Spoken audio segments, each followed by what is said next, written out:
effectivement, ce soir, on va poursuivre la découverte des gisements du patrimoine minéralogique du Limousin qu'on avait débuté en 2018.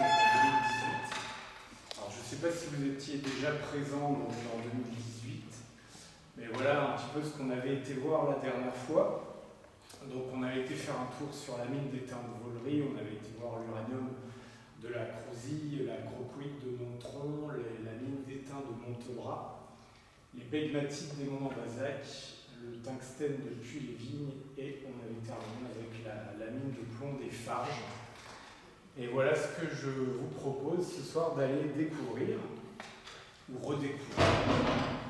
Donc on va aller voir la fluorite de Chaillac, on va aller découvrir le district aurifère de Saint-Thierry-la-Perche, l'antimoine des Biards, le bismuth de Mémac, la barytine de Mérignac-des-Bars. Et avant de revenir, on va faire un petit détour par les pegmatites des monts en Basac et on verra pourquoi tout à l'heure.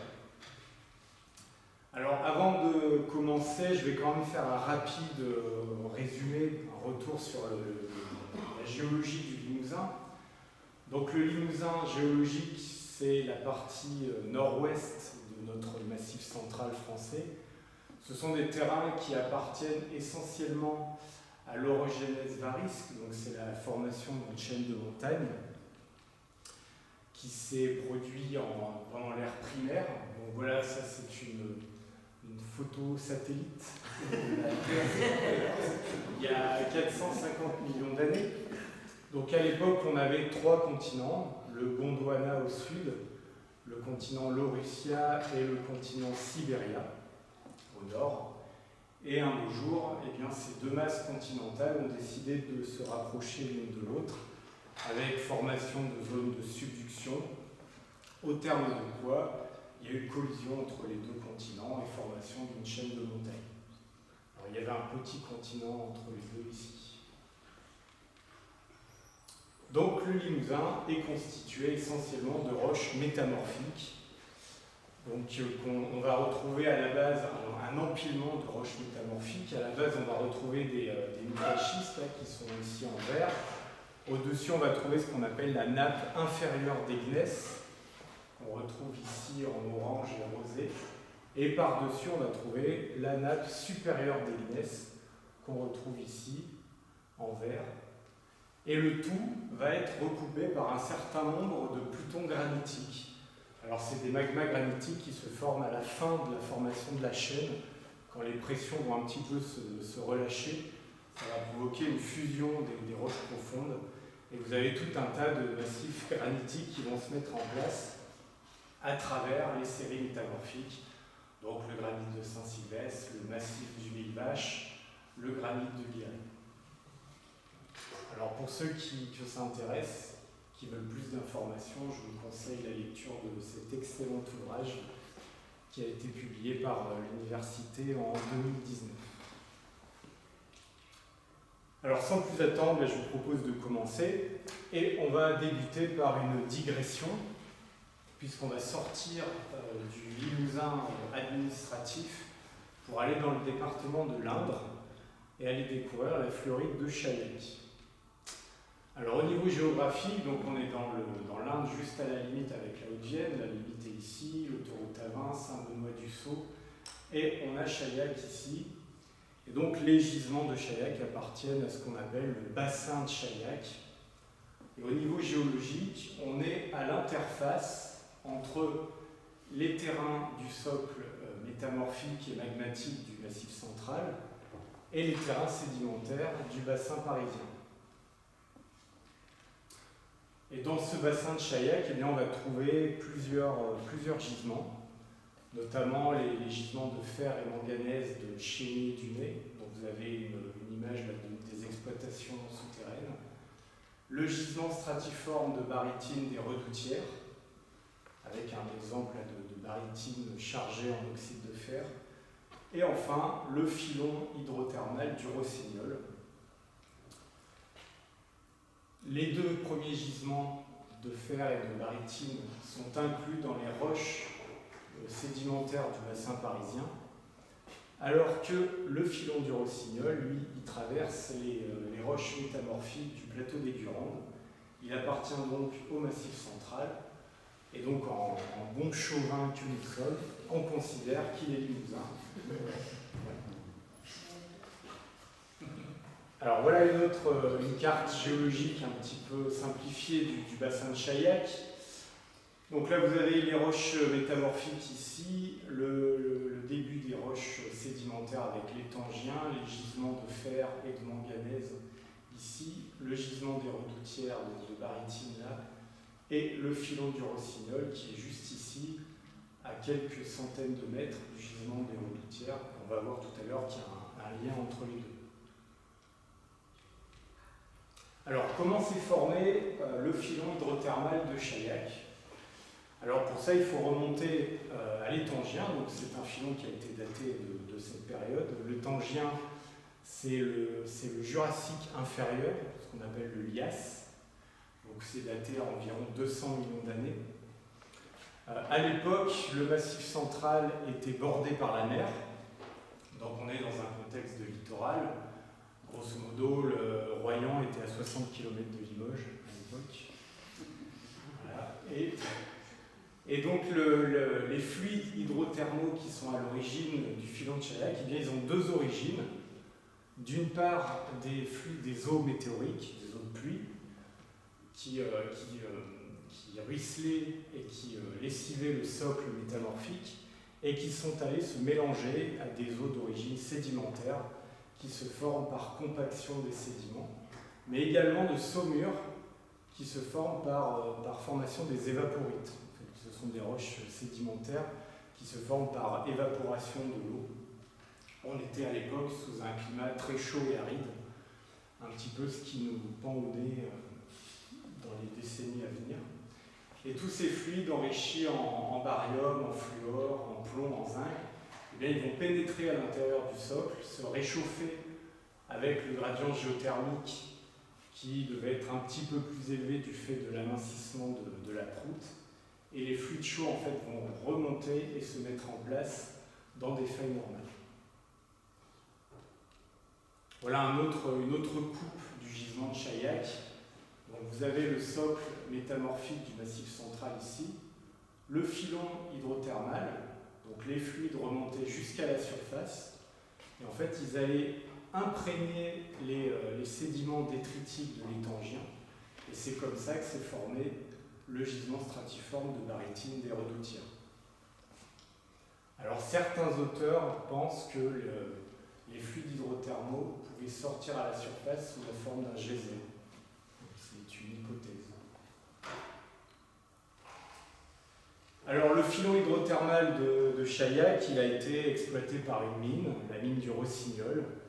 Donc vous avez là quelques images, donc voilà le chevalement, les galeries boisées à l'ancienne.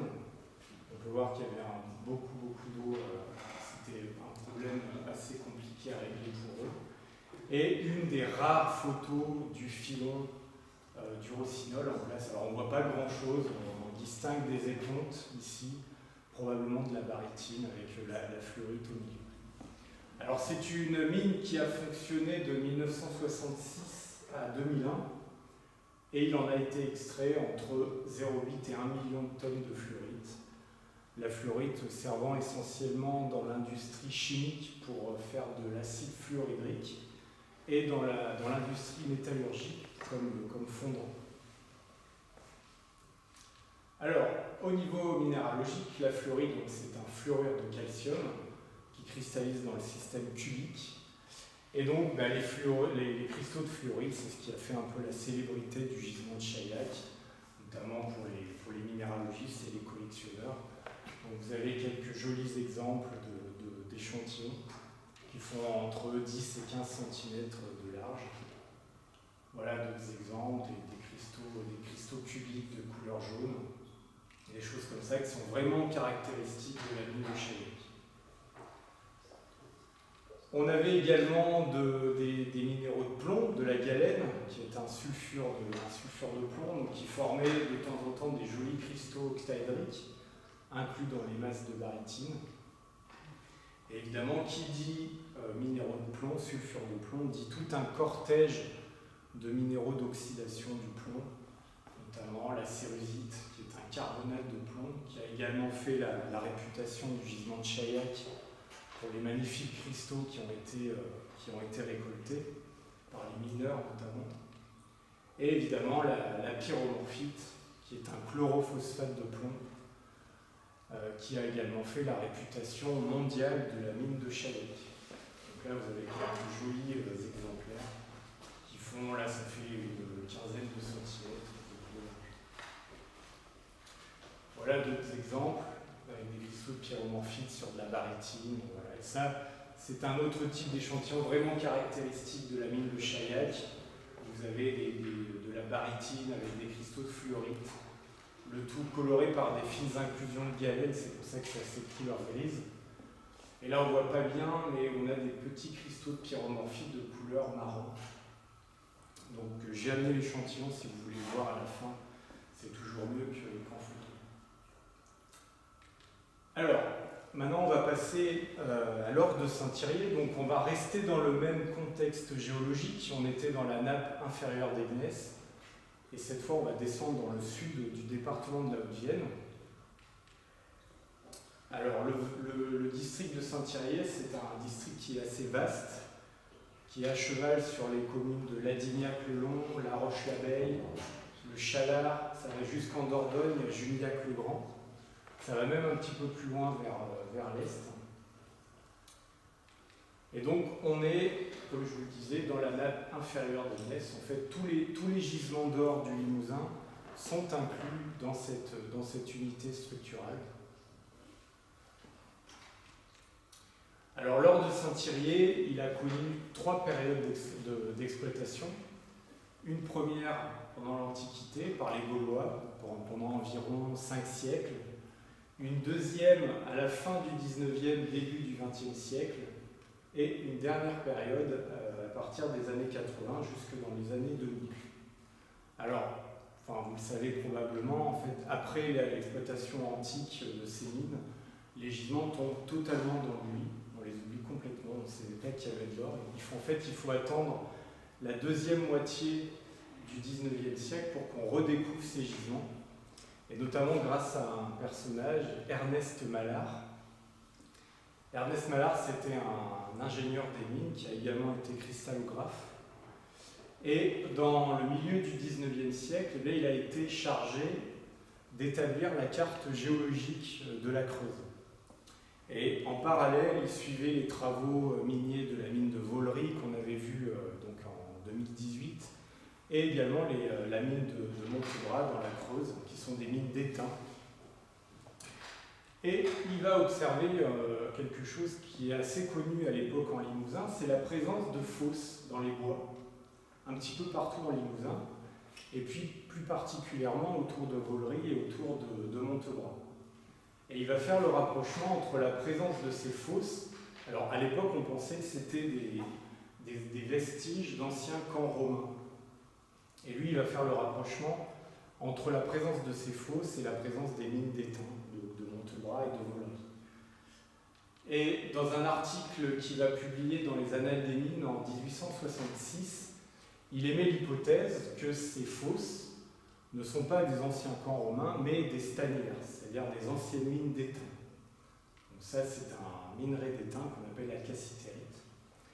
Et il va y avoir quelques travaux sur quelques-unes de ces fosses qui vont s'avérer, en fait, qui vont montrer qu'il n'y a pas une once d'étain dans ces fosses. Et en fait, il va falloir attendre quelques années pour qu'ils résolvent le mystère. Et c'est en s'intéressant à la toponymie des lieux-dits qui est autour de ces fosses, il va s'apercevoir qu'un certain nombre ont un radical commun, aurum, qui en latin veut dire or. On va trouver laurière, on va trouver laurieras, Laurence, oreille, et c'est là qu'il va percuter, il va se dire non, c'est pas des anciennes mines d'étain, c'est des anciennes mines d'or. Et à partir de là, il va y avoir tout un tas de prospections qui vont démarrer. Tous les gisements vont être redécouverts. Il y a une dizaine de demandes de concessions qui vont être demandées et qui vont aboutir à des exploitations minières, et c'est ce qui va conduire à une espèce de ruée vers l'or au début du XXe siècle.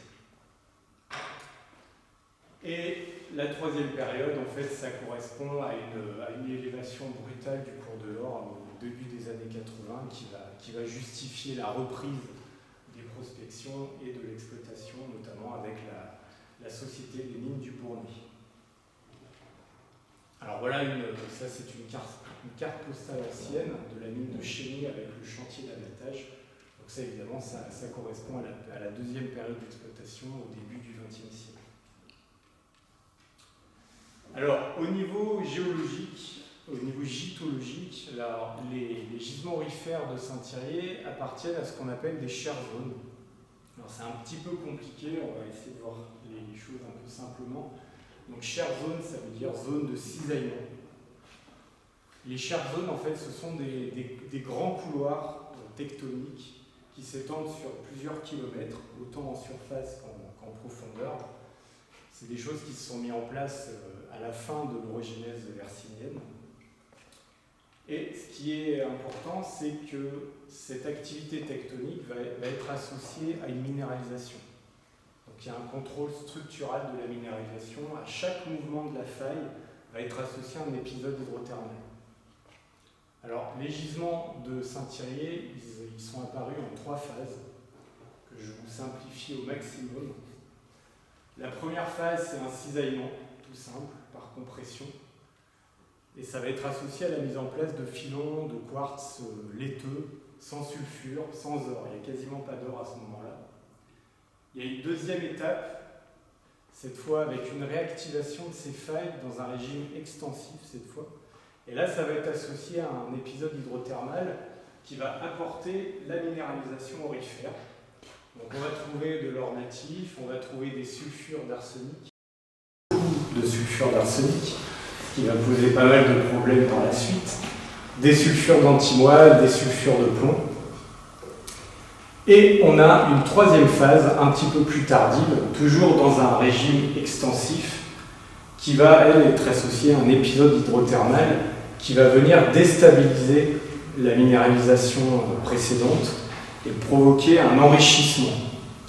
Et ça va mettre en place des filons qu'on appelle des croiseurs, qui vont être très très riches en or. Vous allez voir tout à l'heure. Et on a également un apport en argent, on verra sous quelle forme tout à l'heure. Alors, sur le district de Saint-Thirier, il y a 3 grandes structures, 3 grandes chaires zones qui ont été mises en évidence. On a d'abord la structure de l'Orieras. Donc vous voyez, les gisements en fait sont pas tout le long de ces structures, hein. Ils sont vraiment qu'il y a des endroits bien spéciaux, avec l'important gisement de l'Orieras. La deuxième structure, c'est la structure de Chény, avec la mine de Chény qui est située là, et puis plein de petits gisements satellites. Et la troisième grande structure, c'est la structure du Bournay, avec le gros gisement de Crot-Gallet ici. Alors ça, c'est une coupe du gisement de Crot-Gallet, et que j'ai trouvé assez parlant, parce qu'en fait, on voit bien le phénomène d'extension qui va être associé à un phénomène de cisaillement. Et donc la minéralisation aurifère, elle est située dans les zones en grisé ici. On voit bien ce phénomène-là d'effondrement. Voilà. Bon, je ne vais pas trop rentrer dans les détails, parce qu'après c'est hyper compliqué, puis je ne maîtrise pas suffisamment la question. Alors voilà quelques photos des gisements. Donc ça, c'est la mine de l'Orieras, la mine à ciel ouvert.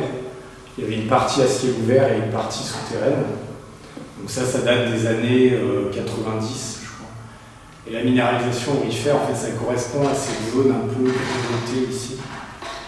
Et ça, c'est la mine des Renardières, qui est toujours visible aujourd'hui, puisque la photo date de dimanche dernier. Donc ça, en fait, ce qu'on voit là, c'est un miroir de faille. Et donc la minéralisation aurifère était portée par le miroir de faille.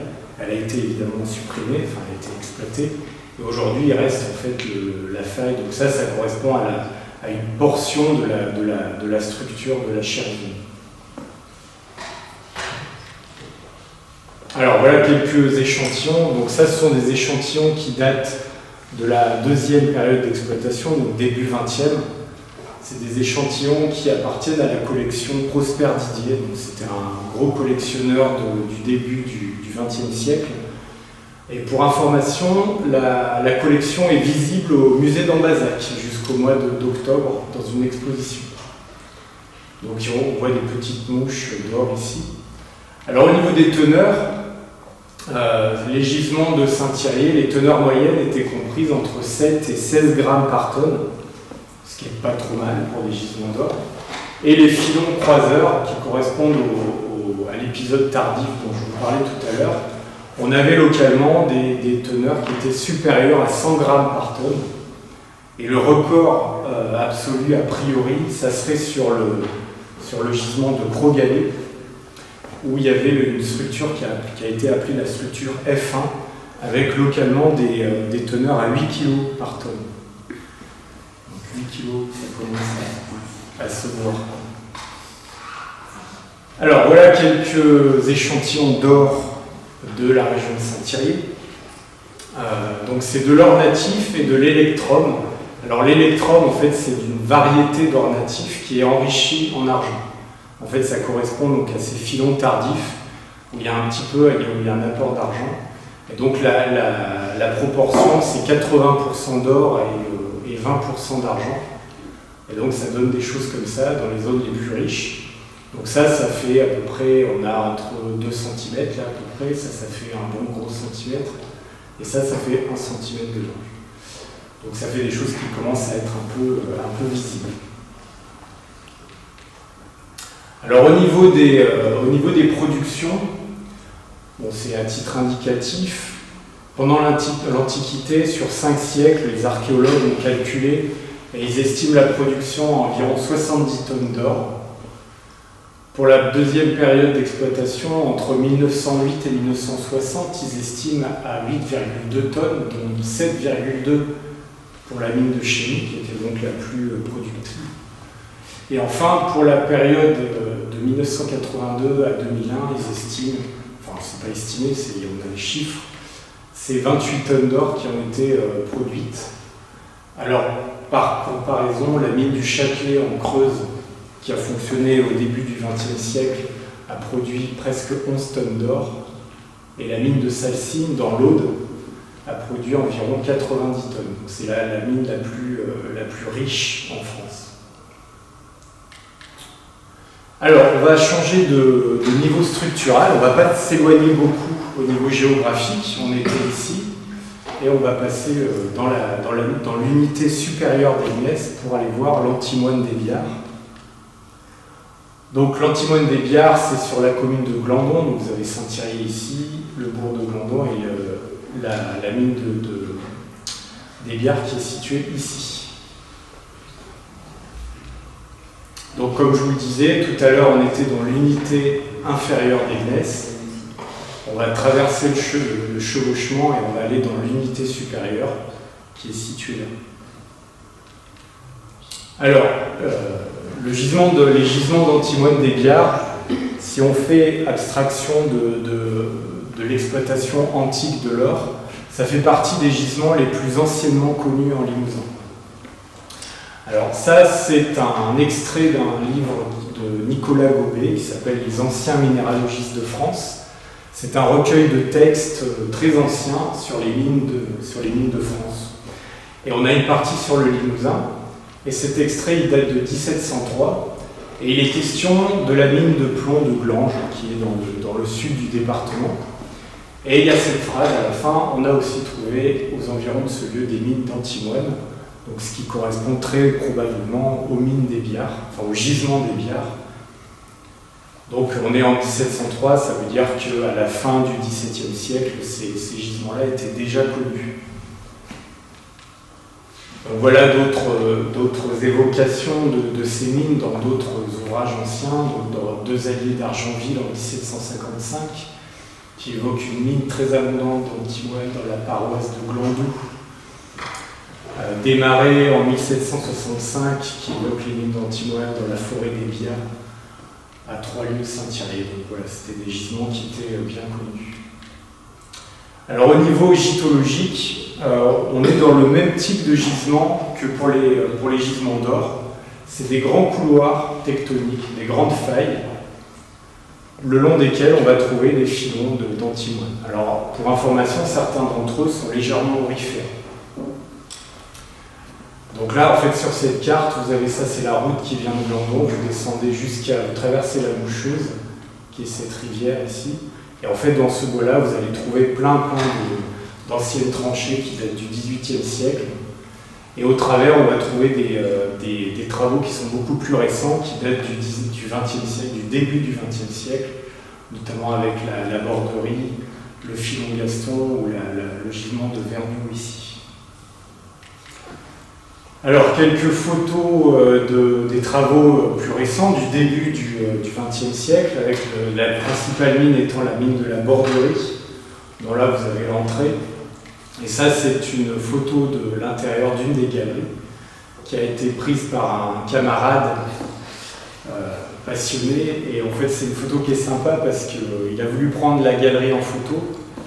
Et il a eu la chance de capturer le vol de 2 chauves-souris qui...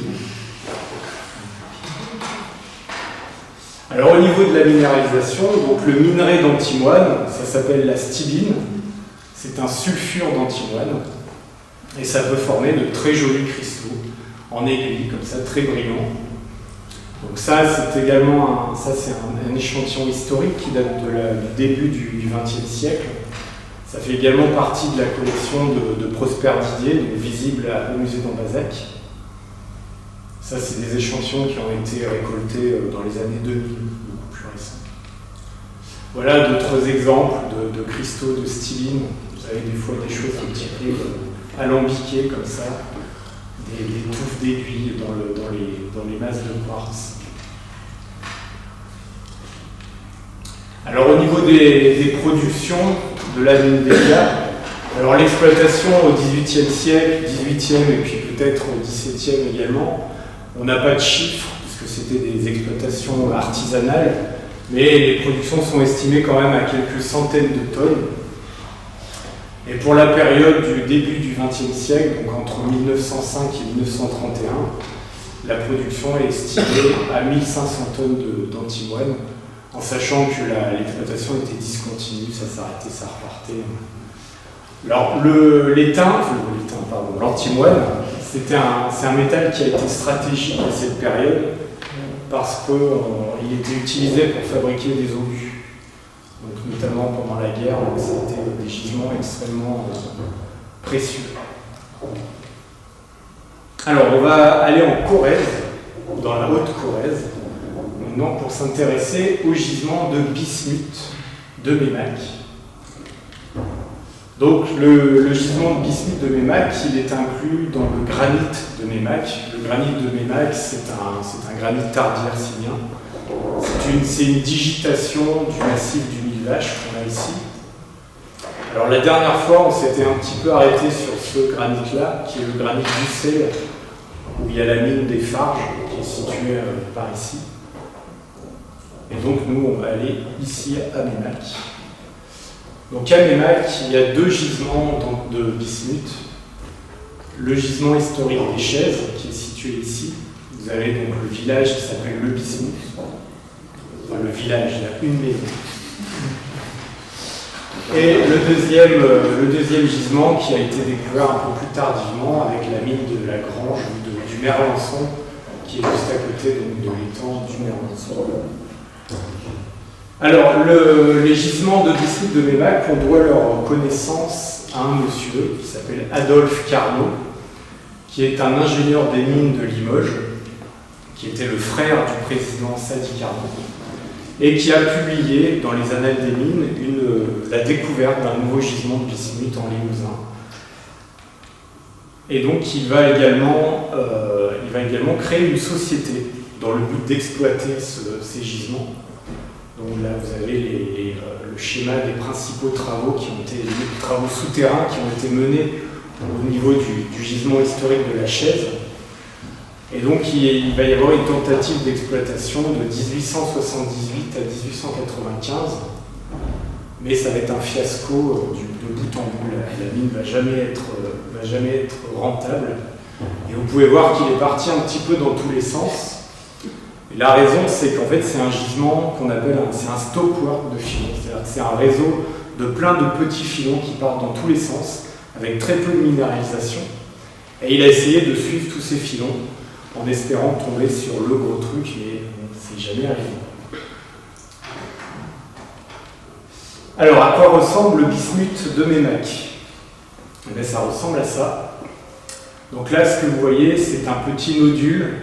Donc ça doit faire 1 cm, 1 cm et demi, qui est noyé dans du quartz. Et en fait, cette partie-là qui est un peu rosée, alors il faut me faire confiance, c'est rose.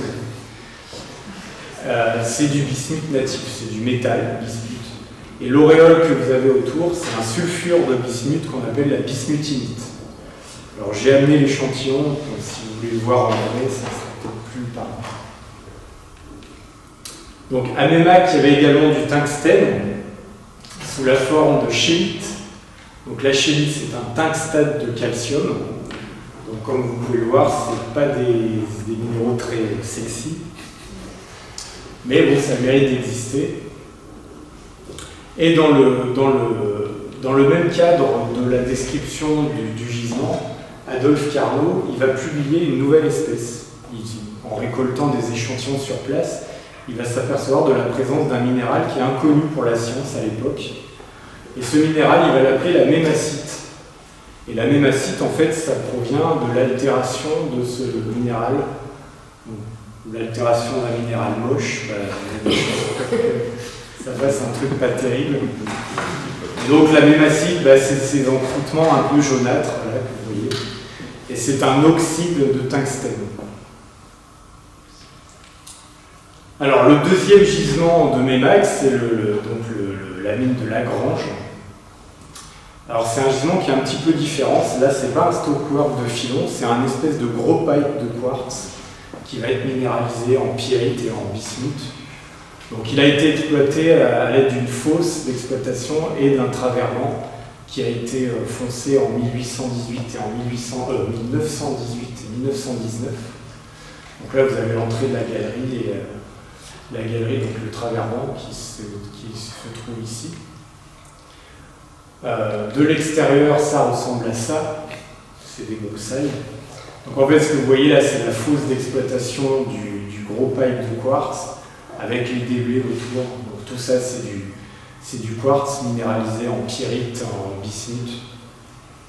Donc ça, c'est en 2010. Donc je vous laisse imaginer depuis le temps là. Alors, une des caractéristiques du deuxième gisement, c'est que le bismuth ne se trouve pas sous forme native.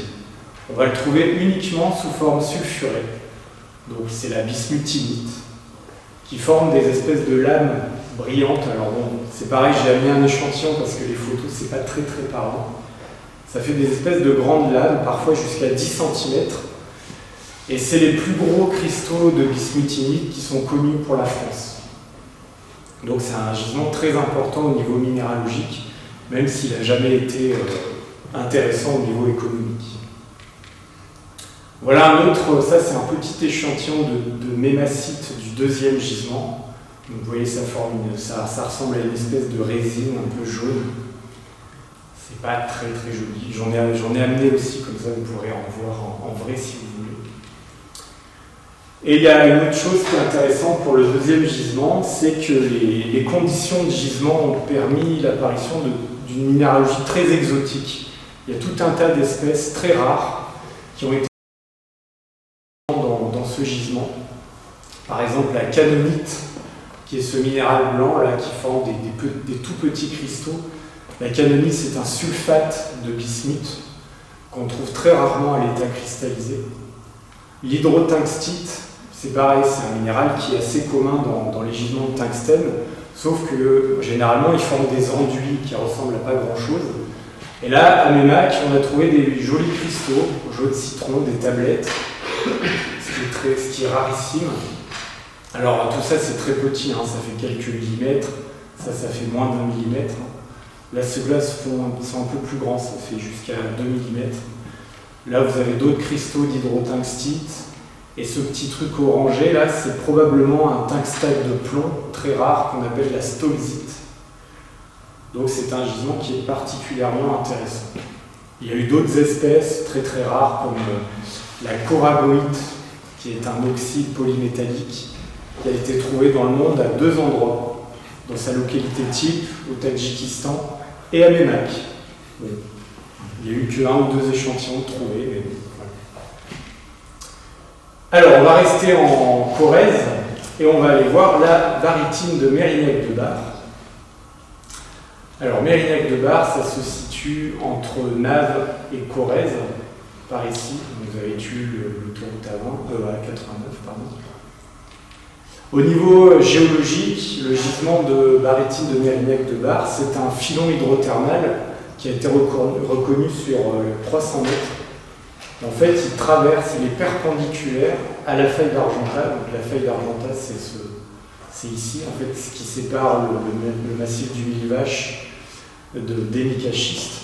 Et donc le filon de Mérignac-de-Bar, il est perpendiculaire à cette faille.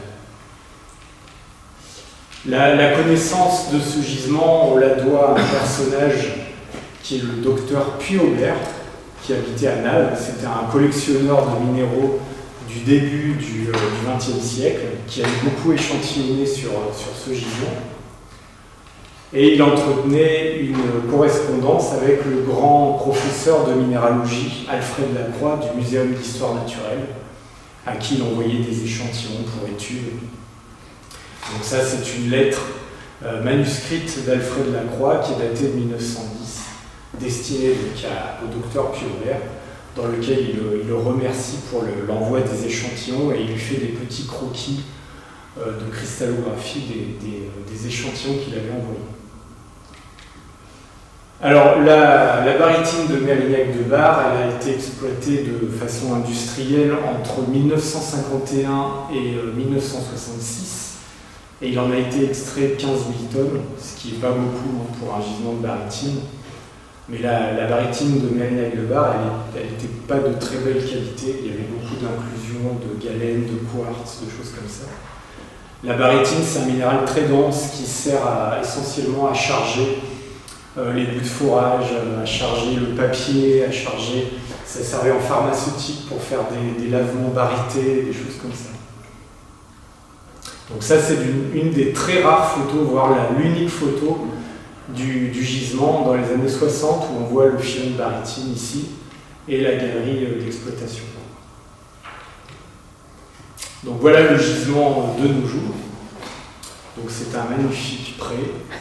On voit, il y a juste une tête de puits qui est encore visible dans le pré. Et pour ceux que ça intéresse, on peut trouver des petits morceaux de barytine dans les chemins. Alors, ce qui a fait la réputation du gisement de barytine de Mérignac-de-Bar, c'est un faciès de barytine très, très atypique pour ce minéral. Des grosses masses comme ça de cristaux aciculaires, ce qui n'est pas du tout habituel. Et en fait, c'est ce qui a rendu célèbre cette mine dans la France entière, dans le milieu des minéralogistes et des collectionneurs. Donc vous avez des grosses masses comme ça de cristaux en aiguille. Donc ça vous avez l'échelle avec la main. Ça, c'est pareil, ça fait une vingtaine de centimètres de diamètre. Ça, c'est un petit peu plus petit. Ça doit faire 10-12 centimètres. Alors on avait d'autres choses, à Mérignac-de-Bar, il y avait un petit peu de galène, donc on va trouver des minéraux d'oxydation du plomb, comme la pyromorphite. On avait pas mal de quartz, ce qui posait pas mal de problèmes pour la qualité de la barytine. Et voilà d'autres faciès de barytine tels qu'on pouvait les trouver également à l'époque. Alors, avant de terminer, donc comme je vous l'avais dit, on va faire un petit détour par les pegmatites des monts en Basac. Alors là, pourquoi on retourne dans ces pegmatites? Eh bien, dans les débuts des années 2020, le milieu de la minéralogie du Limousin a été marqué par un petit événement. C'est la publication d'une nouvelle espèce inconnue pour la science. Ça a été publié dans le Canadian Mineralogist, donc qui est une revue de minéralogie professionnelle. Alors la limousine, c'est pas une blague, le nom, Ça a été nommé comme ça en l'honneur de feu la région Limousin. Et la limousinite, c'est quoi? C'est ces petits cristaux là que vous voyez, ces espèces de prismes hexagonaux. La limousinite, c'est un bérylophosphate de beryllium et de calcium hydraté. Donc ça, alors c'est le même cristal, hein, je crois qu'il y a eu 5 échantillons trouvés, dont 2 qui ont été détruits pour l'analyse. Donc aujourd'hui, il reste 3 échantillons. Donc c'est quand même une grosse rareté. Donc le cristal, là, il fait 0,5 mm. C'est tout petit. Ça n'enlève rien à l'intérêt que ça peut avoir. Donc c'est un minéral qui a été découvert par un amateur qui s'appelle François-Xavier Châtenay, qui n'est pas là malheureusement ce soir. Le minéral, il a été trouvé dans la pegmatite de la Villate Haute, donc c'est ce qu'on appelle sa localité type. Donc la pegmatite de la Villate Haute, près de Champouille, à Razé, dans les monts d'Ambazac. Donc Razé, c'est ici, vous avez Lavin ici, le lac de Saint-Pardoux. Et donc vous avez la carrière de la Villate qui est située ici. Et un des intérêts de cette nouvelle espèce minérale, c'est que c'est le premier bérylophosphate connu avec une structure de zéolite naturelle. Alors ça vous fait une belle jambe. Donc en fait les zéolites c'est une famille de silicates qui ont une structure bien particulière, une espèce de structure en silice qui est poreuse. Ça a des applications pour dépolluer, pour plein de choses. Et donc ben voilà, notre limousinite, elle a une structure de zéolite naturelle. Et cette structure, c'est ça. Donc là, ce que vous voyez, en fait, c'est l'agencement des atomes de beryllium et de phosphore. Ça va former des espèces de canaux. Voilà. Et à l'intérieur de ces canaux vont aller se loger les cations barium et calcium ainsi que l'eau. Voilà la structure de la limousinite. Alors, pour conclure, je vous propose de revenir sur l'ensemble des minéraux-types qui ont été décrits pour la première fois en Limousin, donc sur 2 siècles de découverte. De façon chronologique, on a eu la triplite qui a été décrite dans les monts d'Ambazac en 1902, l'alluodite décrite en 1825, l'hétérosite, pardon, décrite en 1826, toujours dans les monts d'Ambazac, la urolite, décrite également en 1826, toujours dans les monts d'Ambazac, l'alluodite, décrite en 1847 dans les monts d'Ambazac, la montebrazite, qui a été décrite en 1871 dans la mine de Montebras dans la Creuse, la mémacite, qu'on a vu tout à l'heure, de Mémac, décrite en 1874, la maurinite, décrite en 1891 sur le même site que la montebrazite, la mine de Montebras dans la Creuse, la comprégnacite, décrite dans les gisements d'uranium de Margnac en 1964, donc sur la commune de Comprégnac, la grignérite et la ranoïte, qui sont 2 espèces qu'on ne peut pas distinguer à l'œil nu, c'est pour ça que j'ai mis qu'une seule photo, décrite en 1974, donc sur le même gisement de Margnac en 1974, et enfin la limousinite, décrite en 2020. Voilà, donc en espérant que ça continue, on travaille pour. Et je vous remercie pour votre attention. Si vous le souhaitez, donc j'ai amené 2-3 cailloux histoire de voir en vrai de ce qu'on a pu voir ici. Donc vous pouvez vous approcher. Voilà, je vous remercie.